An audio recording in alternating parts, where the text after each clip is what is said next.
Hey everyone, this is a little overdue, but I wanted to recap the dig that went down in Rochester.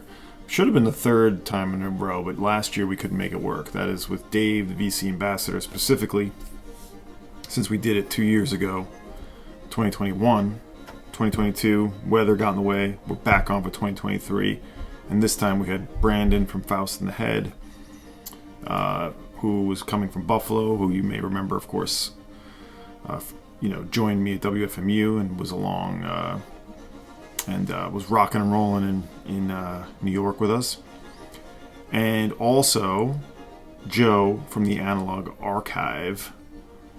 He met us at Bop Shop. We hit 3 shops. Joe just joined us for Bop Shop, but I'm going to get into it. I'm going to also recap a little VCLT I have, but by no means all of it. I want to accurately, or I want to process it and sort of like really speak on it. But I will talk about this piece I got from Alex Motor at 24/7, Stephen Scott, new music for bowed piano. He included this with a record I bought from his Plastic Oddman. This was a beautiful, we're listening to it right now. Very beautiful sweeping strings, lots of percussion. You can hear, what is that? There's a giant orchestra of people playing, but it's music for bowed piano.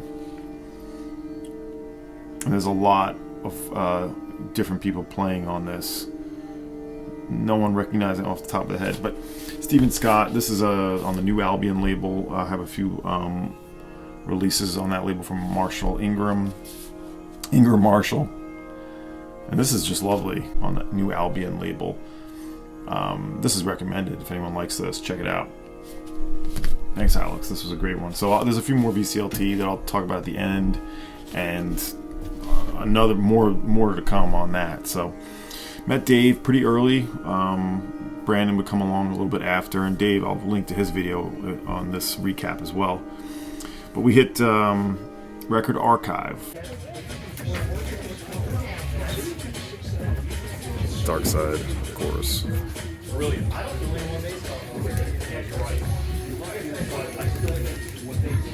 And I will intersperse some pictures and video that I have. But Record Archive is known for the giant wall of rock and pop. But we kind of went into it, not really sure how long we would stay there.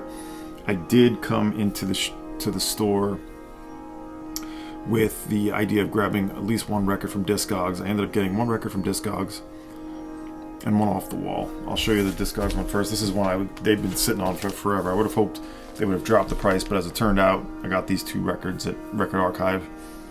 And with the cash deal, the guy running the Discogs counter, or running the online counter, gave us a nice deal. And the store is huge. There's a lot there. And it was Dave talked about, a little picked over. Probably was things to be had there. We did browse the jazz and the international stuff a bit. But we all were kind of feeling like we were going to spend time at Bop Shop. Anyway, this is the one I wanted. I've been watching. They've had this in their Discogs for at least a year. This is the Low Yo-Yo, one release only, UK pressing, UK band on the floppy disks label. Only one release on that record. Essentially a private press. This is, for me, I'm always looking for more women-fronted post-punk. And this one is a little more on the new wave side of things. But does this have an insert? No insert. But what had me looking for this one, and I haven't seen it anywhere else, was it's produced by Charles Bullen of This Heat. Right after, this is from 85, and Life Tones was 82, 83. So this is a little bit after this, but that has this sensibility on it, alongside some definite pop feeling and new wave sort of moves, we'll say. But the bass is there, the dubby textures, the experimentalism is there, and I don't know if that's all from him, but it is in play. The other person worth mentioning here is this guy in the middle, Mick Hobbs, who plays guitar and percussion. He's part of Family Fodder. Remember, one of the people in Family Fodder, a UK DIY, also post-punk group that collaborated with Mick Hobbs. Charles Bullen also collaborated with Family Fodder So it all kind of comes together with this band. But this is was reissued by Stop Gold. This isn't too expensive, but it was definitely not a cheap one. It wasn't on their wall. It was just in their Discogs. This is the label. So I was happy to get this in person and got it for a bit of a bargain. And the other one I got off the wall is one in this series, sub-series of a label you all know, Strata East. I wasn't necessarily looking for this, but I do want to complete this mini-series, the Dolphy series. This is the Cecil Payne, the Zodiac, the music of Cecil Payne. Now this is, if you don't know, this is not really an avant-garde record. It's sort of more of a modal, post-bop record. And so this is definitely, if you're looking for a Strata East that's a little more sort of easy to go down, this is it. But I love this. Cecil Payne with Kenny Dorham, Wilbur Ware, Wynton Kelly, and Albert Heath. And it is in that Strata East Dolphy series. I have the Clifford Jordan, the Pharoah Sanders. I don't have the Clifford Jordan Glass B games. We'll see if that ever turns up, but this I pulled off the wall. And it's dedicated to Kenny Dorham, who plays on this, and Wynton Kelly, who also plays. So it's dedicated to both of them. And I don't know the full story. I meant to look this up, but this came out in 1973, and they both died in 1972. So this, one of their final sessions. Interesting that they both. Oh no. They both died though Wynton Kelly in 71, Dorham in 72. It was released in 73. I guess the session is before that, but a nice addition to the series and the Strata East catalog. So that was what we got at Record Archive. And so Bop Shop, met up with Joe, Brandon, Joe, Dave. We hit it. So most of what I have here is from the jazz bin and a little bit of the avant-garde, and one record from their sort of wall records. They have a bunch of wall records and then stuff in boxes that could go on the wall but isn't. I'll get into it. So most of the wall records were just a little high, and he was more willing to bargain than I remember him being, Tom. And we went into the basement. There's 2 copies. Bop Shop basement. Look at this madman. Gold, baby. Solid gold. Records as far as the eye can see.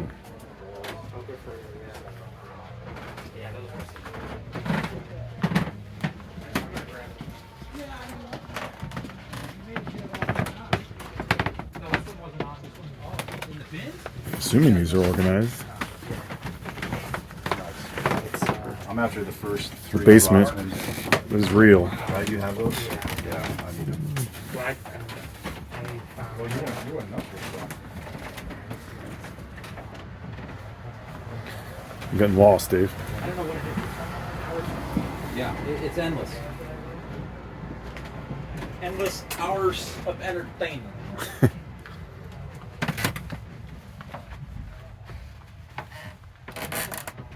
And the turlet. So I got a couple from the basement. I'll tell you the one I got from the sort of wall records. This was not on the wall, but this is Joseph K., the first UK pressing of this post-punk group, The Only Fun in Town. This is on the Postcard label. Again, one I wasn't necessarily looking for, but the kind of thing I'd like to have come across in person. It's the inner sleeve. Postcard Orange Juice is on Postcard. Pretty well-known UK post-punk label. This band gets into sort of a little more too poppy, but on this one it sort of checks out. This is called The Only Fun in Town. Fair price for this one. Got a bit of a deal, as I said. Good band for all you UK post-punk people.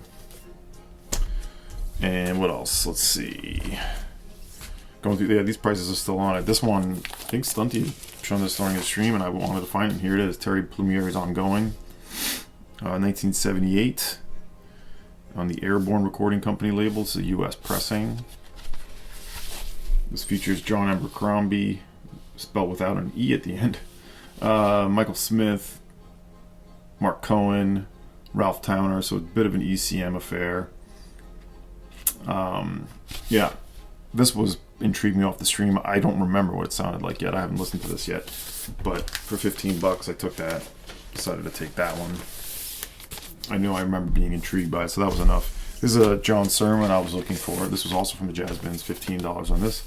Kind of going rate for this. This is a $10 to $15 album to ECM. I love these early 80s ECM on Sermon. They're so interesting. It's a trio of Sermon doing soprano and baritone, as well as synth and bass clarinet, or it's hard just a duo, and Jack DeJohnette. I've enjoyed all of them that I've heard. This is called The Amazing Adventures of Simon Simon, 1981. This is the kind of stuff I don't want to pay Discogs, just because I don't want to deal with tax and shipping. You can find that in the store. I figure I'll come across it.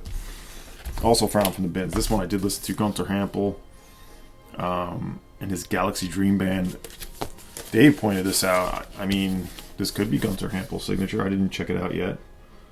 I'm not necessarily convinced, but this is an interesting one. Wasn't really aware of this, but you have Jeannie Lee doing voice on this. I see she's worked with Hampel a bunch of times. Sonny Murray, Perry Robinson, Jack Gregg, Mark Whitecage, Alan Praskin, Thomas Kieserling, Jonathan Klein, Marty Cook, John Wolfe. Big group there. 1974 on the Birth label. I think this is technically a reissue. It's those labels. It is a German press. This was great. I was glad to get this. This was a little more expensive, like 25 or 30.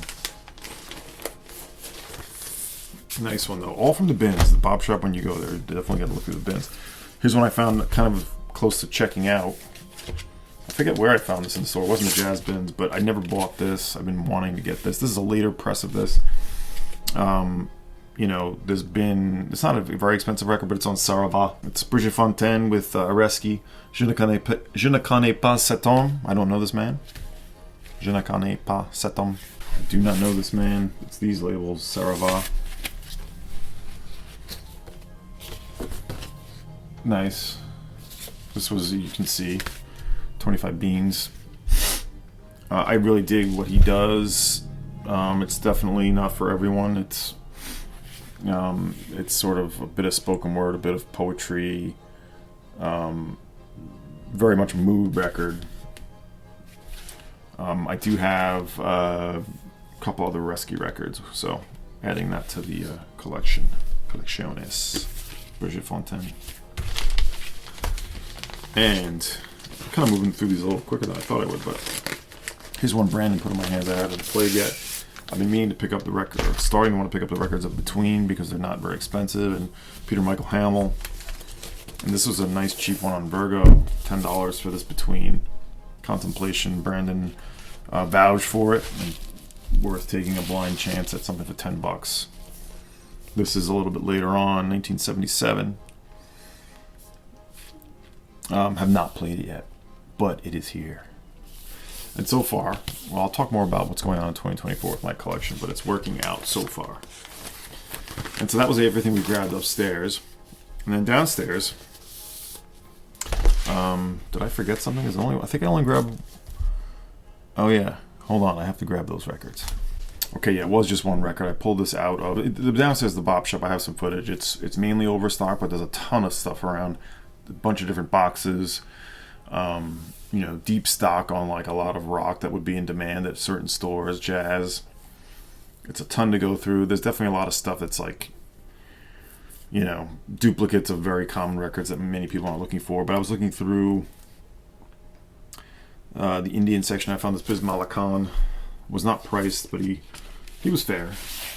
It's original Indian pressing. It's just, Bismillah Khan solo doing ragas on that EMI label. Lovely cover. And so after checking out, actually, and tallying it up, I saw a little grip of 10 inches. And there was this original Jesse Fuller record. I've been working on the railroad. Nice EP. This is on the World Song label. Kind of a precursor to Folkways. This is the original pressing. It's just pretty cheap for what it is. I mean, it's pretty cool.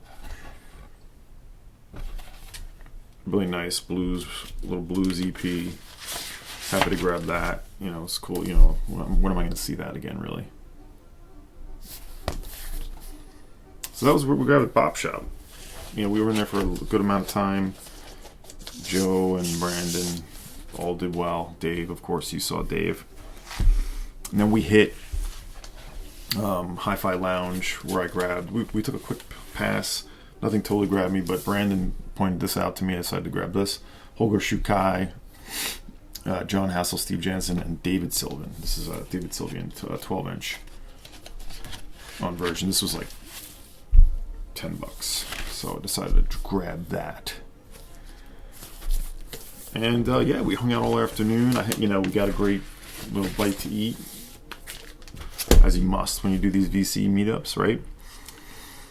And I had ulterior motives also when I was on this trip. It was December 23rd, so I was looking for a special lamp for my wife, and I ended up finding what I hoped I'd find, a vintage lamp. So I did that on the way home from Rochester, and it worked out. So it was a great day, and a lot of listening to do still with these, but really good stuff, obviously. Really happy with what I grabbed.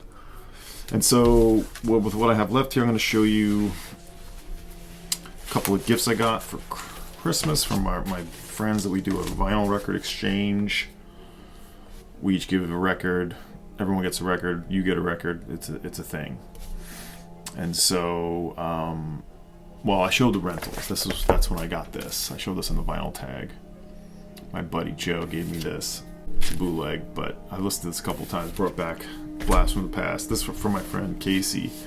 Songs Ideas We Forgot by Toe. This is a Japanese instrumental, sort of post-hardcore or math rock from the Top Shelf label. This is very good. This is recorded in February 2002 in Japan. It's their first EP, actually. This is pretty cool stuff. I was only familiar with this band in name. So that was a great gift. And then the other one is a book. My buddy Kevin gave me this, Pull Down the Shades. He thought I would have this, but I did not. A garage fanzine. It's all the zines that came out in New Zealand, focusing on the Flying Nun scene and the punk and post-punk scene. This came out on the Hozak Books imprint, and it's a compilation essentially of all the zines and interviews, and it's great. It was a great gift. I love, obviously, all things New Zealand, Flying Nun. Richard Langston compiled Tales from the New Zealand Music Underground. So this was a gift I got there. It wasn't a record, but this is just as good. I do have more VCLT. I'm going to do another video as I'm going through it. And Chris Cole, just a wonderful dude. He had been talking about sending a box of records, and it came, I think, on the same day that the dig happened. I think it was here waiting for me when I got home. I've listened to a good bunch of it, but a good half of it actually, but I want to think more about it, talk more about it. I'll show this Joe Henderson first. This was definitely one I was excited to get. Black is the color. He mentioned that this was going to be in the box, so I knew what some of it was, and some of it I didn't know. I didn't know some of it that was coming. This is the Milestone pressing on these labels. This is a great one, man. This is Henderson's Milestone stuff is so special. I mean, you get that, the avant-garde, the fusion, the sort of the synthesizer that gets thrown in on it. George Cables is great on this. You got Ron Carter, Jack DeJohnette, Dave Holland, Dave Horowitz, Ralph McDonald, Air 2, and Georges Wadenius. Horowitz is the one playing the synthesizer when it turns up. This is from 1972. It's a badass record. I love it. Thank you, Chris. More to come on that VCLT package. Chris, thank you so much. What a dude. What a guy. So I'm going to leave it there because there's more listening to do and more to come. Collection update, sort of some reorganizing that I've done around the house with records and things that I'm going to talk about and take you through that. Maybe a vinyl tag or two. Otherwise, that's about it. Take care, VC. I'll talk to you next time.